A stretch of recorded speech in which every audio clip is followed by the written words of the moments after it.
Hello everybody, my name is Karen and I am the owner and creator here at KJ Decorates, and we're having a little look right now at some of the amazing fake bake items that you can make with air dry foam clay.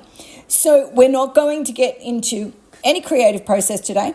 What we're doing today, we're talking about the product. We're going to talk about some of the basic supplies that you will see me use on a regular basis so that if you're brand new to fake baking, you can go and get yourself set up with some basic supplies, okay? First thing we need to do, though, after we've looked at the goodness, is talk about the product. So this is air dry foam clay, okay? It is, inside these bags, wet.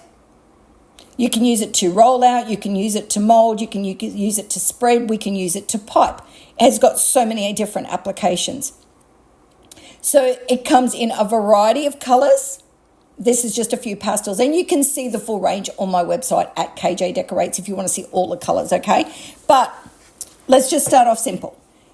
Believe it or not, yes, we are fake baking, but that little mixer will be everything. It will save you so much work, but you do need some dough hooks on it, okay? You don't need to go an expensive mixer either. Just a couple of normal spatulas, and you can see that I'm pointing out one is straight, great for mixing. One has got the angle because that is good for spreading. We have rolling pins. We have quite a few rolling pins. We have from the little baby rolling pin, which is probably about 20 centimeters, going up into about 30 and then into like a 50 centimeter rolling pin. You can start with the baby, work your way up to the bigger rolling pin. Nozzles, the main two nozzles that I use, and in all honesty, I use the 1M nozzle, the one there with the star, heaps. And then the other one does make a beautiful ruffle on toppers. Piping bags, so we're going to go disposable piping bags. I use two. I use one of the like less expensive inside ones and the outside one as a cover to stop it popping. A fantastic piping bag holder is just a little acrylic wine glass. It holds just about a cup or so, which is a really good pipeable amount. Or then you can go into the Big Bertha version and get yourself a much bigger one. But that holds a lot of clay. We're going to talk about all these things later. But that is another good option as well.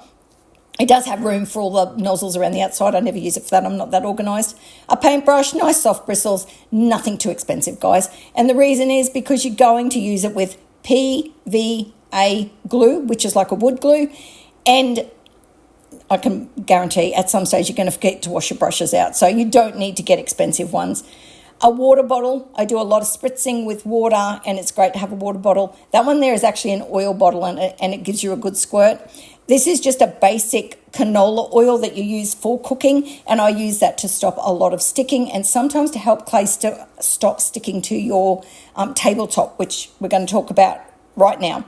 So this is our surface. We've just got a clear acrylic sheeting over the top of a wood tabletop, and that is a great surface. We'll talk more about that later too during the creative process.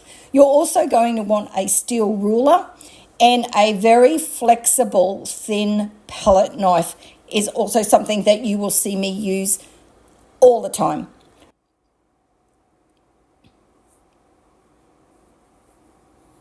Okay, let's talk about parchment paper. I use the little squares that you can get off Temu. I also use it off the roll. So I'm in Australia, we call it baking paper, but it's parchment paper.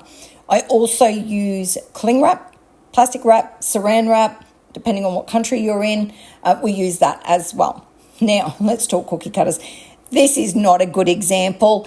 Don't follow my lead. Like, to start off with, you do not need this many cookie cutters, and I will do another video sort of talking about what you're looking for in a cookie cutter. Of course, you know, we're always looking for pretty shapes, aren't we? That's what it's all about. But there is a practical starting point, like silicone molds. Like, oh my goodness, I might be a little bit of a bad influence. I do apologize. Anywho, we'll talk about those another day. We can't. Now, the other thing is just an old toothbrush. I use that for those silicone molds. Just put a little bit of oil on some alfoil and just little tiny bit, and then you can just grease the mold and it stops the clay from sticking. I hope this has been super helpful, guys. Let me know, and I will do some more videos introducing myself, a little bit more of the supplies and the things that I use before we get into it and we start crafting.